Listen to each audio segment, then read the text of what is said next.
Cambridge Practice Tests for IELTS 1 by Vanessa Jakeman and Claire McDowell. Published by Cambridge University Press, 1996. This recording is copyright. Cassette 2, Side 1. Practice Test 3. You will hear a number of different recordings, and you will have to answer questions on what you hear. There will be time for you to read the instructions and questions, and you will have a chance to check your work. All the recordings will be played once only. The test is in 4 sections. Write all your answers in the listening question booklet. At the end of the test, you will be given 10 minutes to transfer your answers to an answer sheet. Now turn to section 1 of your question booklet.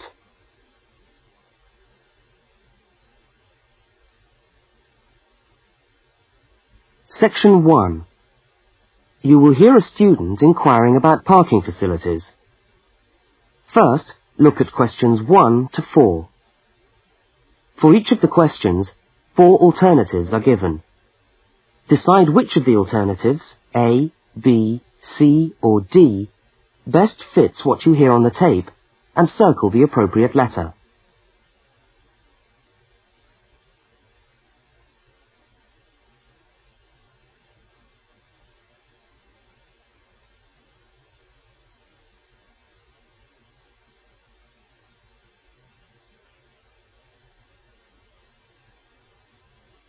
You will see that there is an example which has been done for you.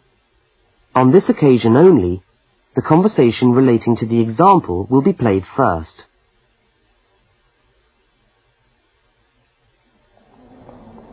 How do you come to the university each day?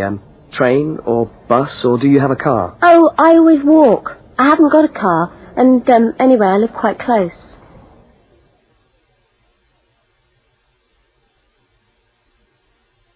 The woman says she always walks, so C has been circled. Now we shall begin.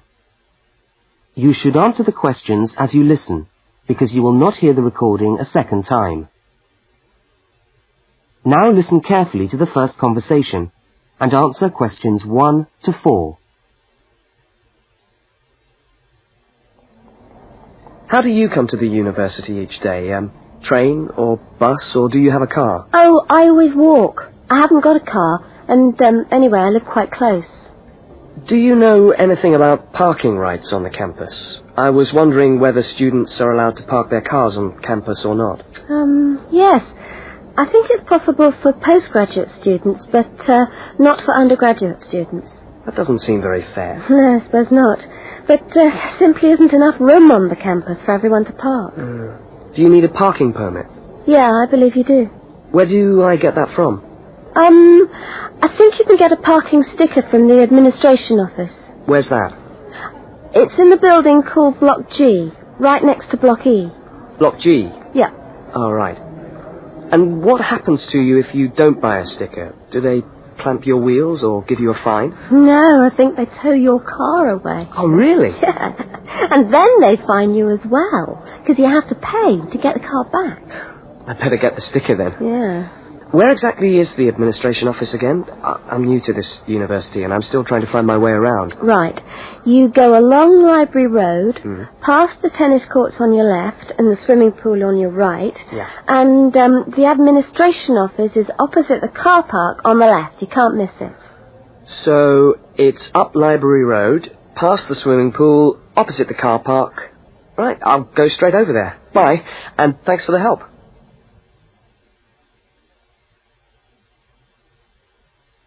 Now you have some time to look at questions 5 to 12.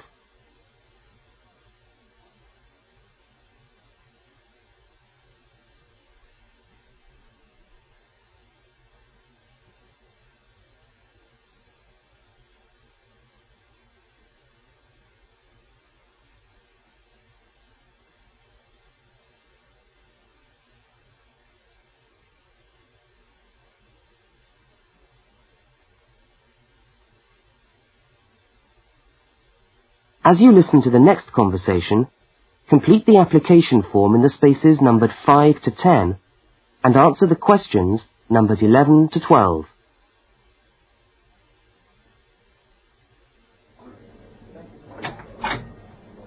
morning. Can I help you? Yes, I was told to come over here to get a parking sticker. Is this the right place? Yes, it is. Are you a postgraduate student? Yes, I am. Okay. Well, I'll just need to take some details. Your name? Richard Lee. That's spelt L-E-E. Richard Lee. And the address? Flat 13, 30 Enmore Road. How do you spell Enmore? Oh, E-N-M-O-R-E. And that's in the suburb of Newport. N-E-W-P-O-R-T. Mm-hmm. Faculty? I beg your pardon? Which faculty are you in? Oh, architecture, the Faculty of Architecture. Right. And the registration number of your car? Let me see. LXJ50... Oh, no, sorry. I always get that wrong. It's LJX058K. LJX508K? No, 058K. And what make is the car? It's a Ford. A Ford. Fine. Well, I'll just get you to sign here, and when you've paid the cashier, I'll be able to issue you with a sticker. All right. Where do I pay? Just across the corridor in the cashier's office. Oh, but it's 12:30 now, and they close at 12:15 for lunch. But they open again at 2:15 until 4:30. Oh, they're not open till 2:15. No. When you get your sticker, you must attach it to the front windscreen of your car. I'm afraid it's not valid if you don't have it stuck on the window. Right, I see. Thanks very much. I'll just wait here then.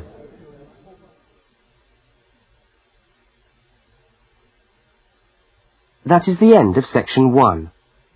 You now have half a minute to check your answers.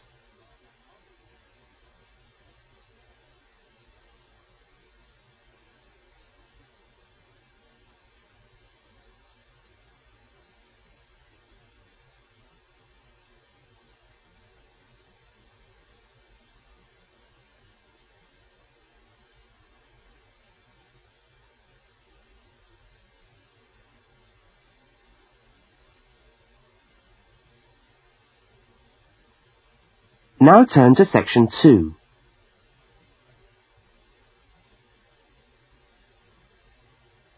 Section 2. You will hear a talk given by a guide showing a group of people round a museum. First, you have some time to look at questions 13 to 18.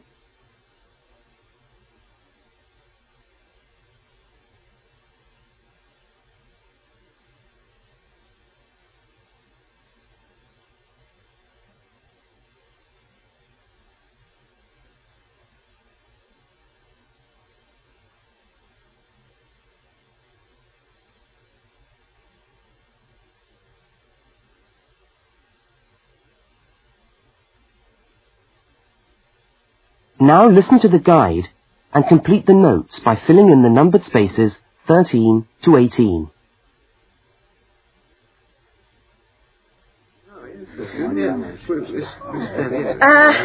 Good morning, everyone, and welcome to the Maritime Museum. Now, before we commence our tour, I'd just like to tell you a little bit about the history of the museum.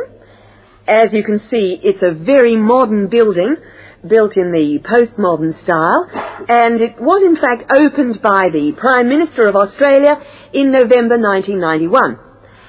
It's been designed with a nautical flavour in mind, to remind us of our links with the sea.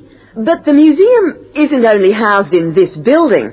There are a number of historic ships docked outside in the harbour which form part of the museum, and which you are also free to visit. And we'll be coming to them shortly. I'd just like to point out one or two things of general interest while we're here. Handicapped toilets are located on this floor, and the door shows a wheelchair. The cloakroom, where you can hang your coat or leave your bags, is just behind us here. The education centre is on the top floor, and there's a good little library in there which you might like to use. Follow the signs to the Education Centre. You'll see a lot of little green arrows on the wall. The green arrows will take you there.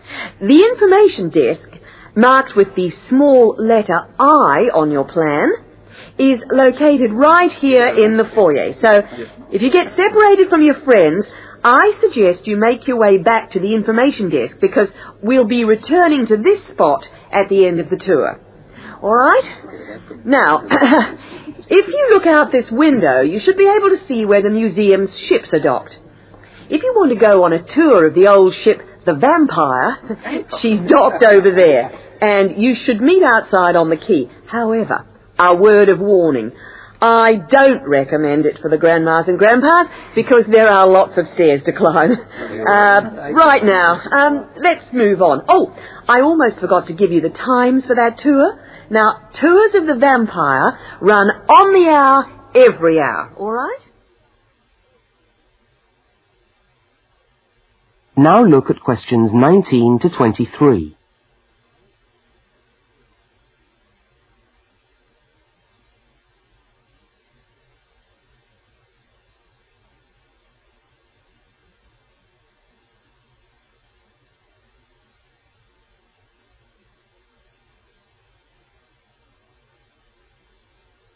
As you listen to the rest of the talk, complete the notes in the numbered spaces 19 to 23.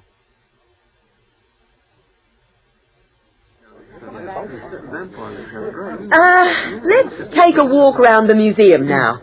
The first room we're coming to is the theatre. This room is used to screen videos of special interest, and we also use it for lectures. There's a continuous video showing today about the voyages of Captain Cook, so come back here later on if you want to learn more about Captain Cook. Now, we're moving along the gallery known as the Leisure Gallery. This is one of our permanent exhibitions, and here we try to give you an idea of the many different ways in which Australians have enjoyed their time by the sea. Surfing, swimming, life-saving clubs, that's all very much a part of Australian culture. At the end of this section, we'll come to the picture gallery, where we've got a marvellous collection of paintings, all by Australian artists. I think you can buy reproductions of some of these paintings in the museum shop. They're well worth a good look. Now, we're coming to the Members' Lounge. Now, as a member of the museum, you would be entitled to use the Members' Lounge for refreshments. Membership costs $50 a year or $70 for all the family. So it's quite good value because entry to the museum is then free. And down at the far end of this floor, you'll find the section which we've called Passengers and the Sea. In this part of the museum, we've gathered together a wonderful collection of souvenirs from the old days when people travelled by ship. You'll find all sorts of things there. Old suitcases, ship's crockery, first-class cabins decorated in the fashion of the day. Just imagine what it must have been like to travel first class. Now, I'm going to leave you to walk around the museum on your own for a while, and we'll all meet back again at the information desk in 3/4 of an hour's time. I hope you enjoy your time with us at the museum today. Thank you.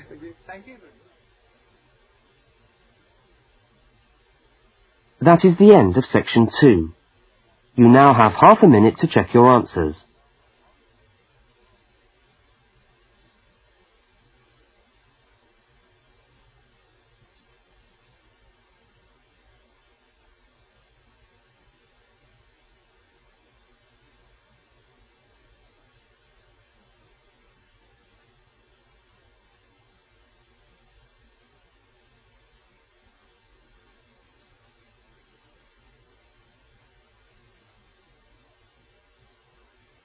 Now turn to section 3.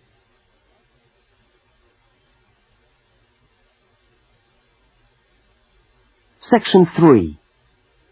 In this section, you will hear a university student, Mark, talking to a tutor and another student about a topic he has studied.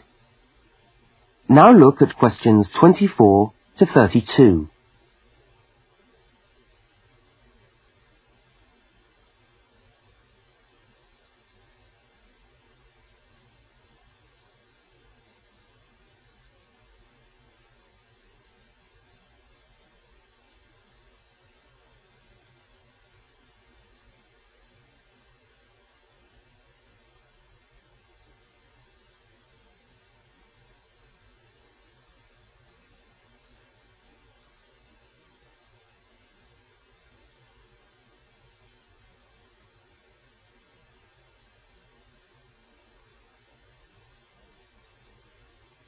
Now listen to the conversation and answer questions 24 to 32.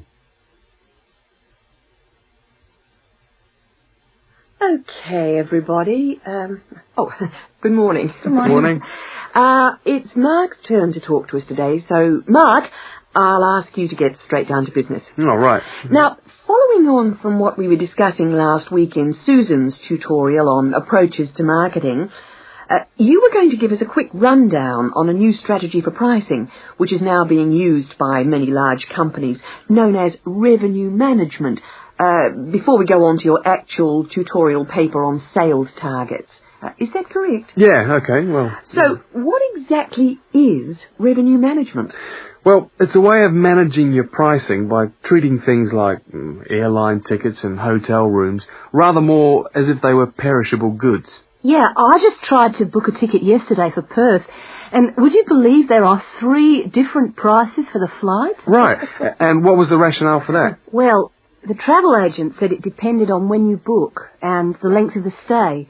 Like, it's cheap if you stay away for a Saturday night, presumably because this isn't business travel, and even cheaper if you buy a ticket where you can't get a refund if you have to cancel. In that case, the ticket costs about half the price. You wouldn't think it would make that much difference, would you? Well, it does, and that's basically because the airlines are now treating their seats like a commodity. You see, if you want a seat today, then you pay far more for it than if you want it in 3 weeks' time. That seems rather unfair. Well, not really. When you think about it, that's just common sense, isn't it? Well, I suppose so. What this actually means is that in the same row of seats on the same flight, you could have 3 people who have all paid a different price for their tickets. And is this just happening in Australia? No, it's the same all over the world. Airlines are able to market a seat as a perishable product with different values at different stages of its life. Well, like mangoes or apples at the market. Yeah, it's exactly like that. The fact is that the companies are not actually interested in selling you a cheap flight. They're interested in selling the seats and flying airplanes that are full. Mark, why do you think revenue management has come about? Well, as far as I can see, there are 2 basic reasons. Firstly, because the law has been changed to allow the companies to do this. You see, in the past, they didn't have the right to keep changing the prices of the tickets. And secondly, we now have very powerful computer programs to do the calculations, and so the prices can be changed at a moment's notice. So you mean 10 minutes could be critical when you're buying a plane ticket? Absolutely. That's right. Yeah. And I understand we've almost reached the stage where these computer programs that the airlines are using will eventually be available to consumers to find the best deals for their travel plans from their home computer. Heavens, what a thought. So the travel agent could easily become a thing of the past if you could book your airline tickets from home. Are there any other industries using this system, or is it restricted to the airline business? No, many of the big hotel groups are doing it now. That's why the price of a bed in a hotel can also vary so much, depending on when and where you book it. It's all a bit of a gamble, really. Yeah, and hire car companies are also using revenue management to set their tariffs, because they're also dealing with a commodity, if you like. So the cost of hiring a car will depend on demand. Well, thank you, Mark, for that overview. That No was trouble. well researched. Now, let's get on with your main topic for today. That is the end of section 3. You now have half a minute to check your answers.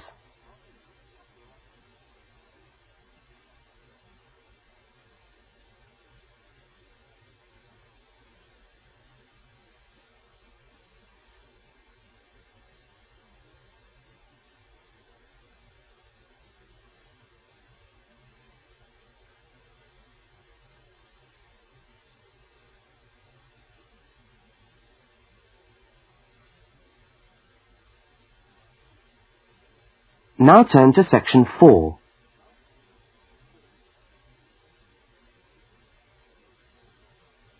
Section 4. You are going to hear a short talk on space management in supermarkets. First, you have some time to look at questions 33 to 37.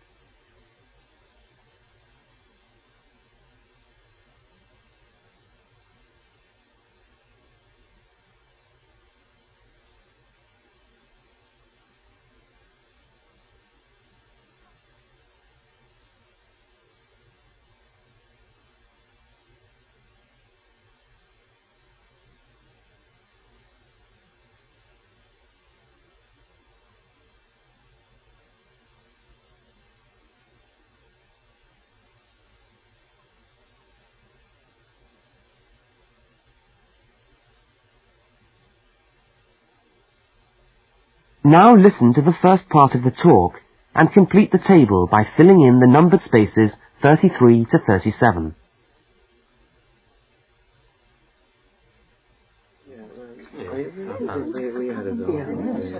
Good morning. Welcome to this talk on space management. And today I'm going to look particularly at space management in the supermarket. Now, since the time supermarkets began, marketing consultants like us have been gathering information about customers' shopping habits. To date, various research methods have been used to help promote the sales of supermarket products. There is, for example, the simple and direct questionnaire, which provides information from customers about their views on displays and products, and then helps retailers make decisions about what to put where. Another method to help managers understand just how shoppers go around their stores are the hidden television cameras that film us as we shop and monitor our physical movement around the supermarket aisles. Where do we start? What do we buy last? What attracts us, etc. More sophisticated techniques now include video surveillance and such devices as the eye movement recorder. This is a device which shoppers volunteer to wear taped into a headband and which traces their eye movements as they walk around the shop, recording the most eye-catching areas of shelves and aisles.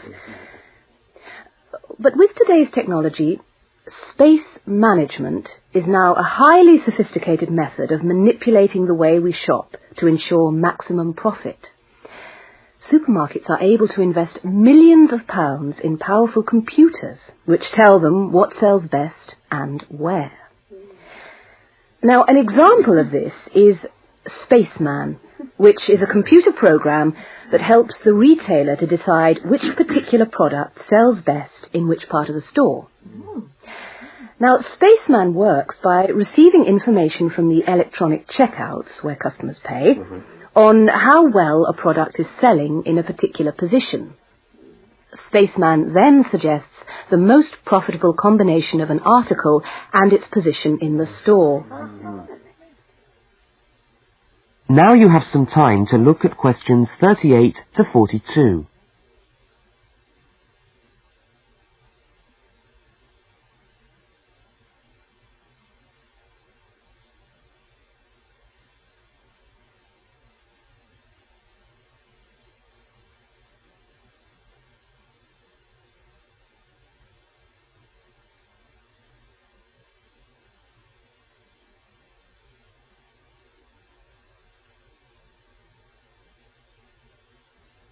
As you listen to the rest of the talk, label the diagram by filling in the numbered spaces 38 to 42.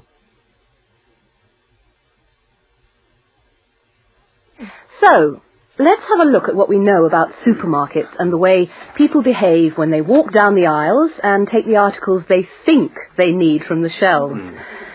Now, here's a diagram of one supermarket aisle and 2 rows of shelves. Here's the entrance at the top left-hand corner. Now, products placed here at the beginning of aisles don't sell well. In tests, secret fixed cameras have filmed shoppers' movements around a store over a 7-day period. When the film is speeded up, it clearly shows that we walk straight past these areas on our way to the centre of an aisle. Items placed here just don't attract people. When we finally stop at the centre of an aisle, we pause and take stock, casting our eyes along the length of it. Now, products displayed here sell well and do even better if they're placed at eye level so that the customer's eyes hit upon them instantly. Products here are snapped up, and manufacturers pay a lot for these shelf areas, which are known in the trade as hotspots. Naturally, everyone wants their products to be in a hotspot. But the prime positions in the store are the ends of the aisles, otherwise known as gondola ends. Now, these stand out and grab our attention. For this reason, many new products are launched in these positions, and manufacturers are charged widely varying prices for this privileged spot. Also, the end of an aisle may be used for promoting special offers, which are frequently found waiting for us as we turn the corner of an aisle. Well, now, eventually, of course, we have to pay. Any spot where a supermarket can be sure we are going to stand still and concentrate for more than a few seconds is good for sales. That's why the shelves at the checkout have long been a favourite for manufacturers of chocolates. Perhaps the most surefire impulse food of all.